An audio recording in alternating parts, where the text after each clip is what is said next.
Today we're going to be demonstrating a cross-table lateral hip, also known as a shoot-through hip. Another name would be Danelius-Miller method. An indication for doing a cross-table hip would be on the films that you do the pelvis and the AP hip. If you see that the hip is fractured, you may have to do a shoot-through. If obvious deformity where the foot is actually turned externally out and laying on the table is a good indication that it is fractured. So that would be a cause and reason to do a cross-table hip. Now the routine views are going to be pelvis, AP hip, and then the shoot-through.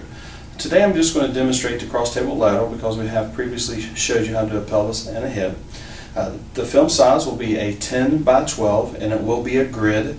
The film we have is not actually a grid, but you have to use your imagination here. It will be a grid. The technical factors will be 80 kV at 80 mass. So I'm going to go ahead and show you how we demonstrate do the hip here. We're going to turn the tube. One of the things I guess I need to go back to a little bit here and talk about is the film. The film is going to be set, the top of the film will be at the top of the crest. And then what we're going to do is we're going to fan the film out about 3 to 4 inches. Top of the crest is right here. We're going to fan it out, and I'm using my fingers as my guide. About 3 to 4 inches fanning it out. And what that is doing is we're putting the film parallel with the femoral neck. Okay, and we want the femoral neck and the film to be parallel. That means we have a good true lateral view of the femur, or of the hip. The central ray then will be perpendicular to the IR and also perpendicular to the femoral neck. So we're going to move the tube over. We're going to be shooting on the left hip. So I'm going to show you before we raise the leg up how we can sort of see the center here on this. I want to take and we're going to center to the film here.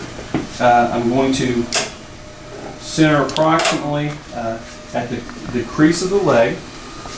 Once we get it raised here, the crease of the leg.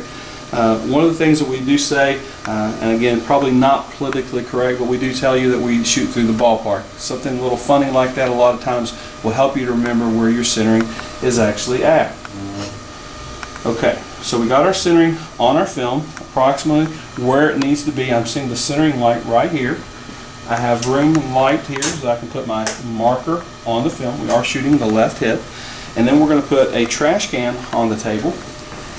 And actually using foam on that, and that's going to help keep that elevated for us. So this actually gets the opposite leg out of the way so we have a better view of the hip.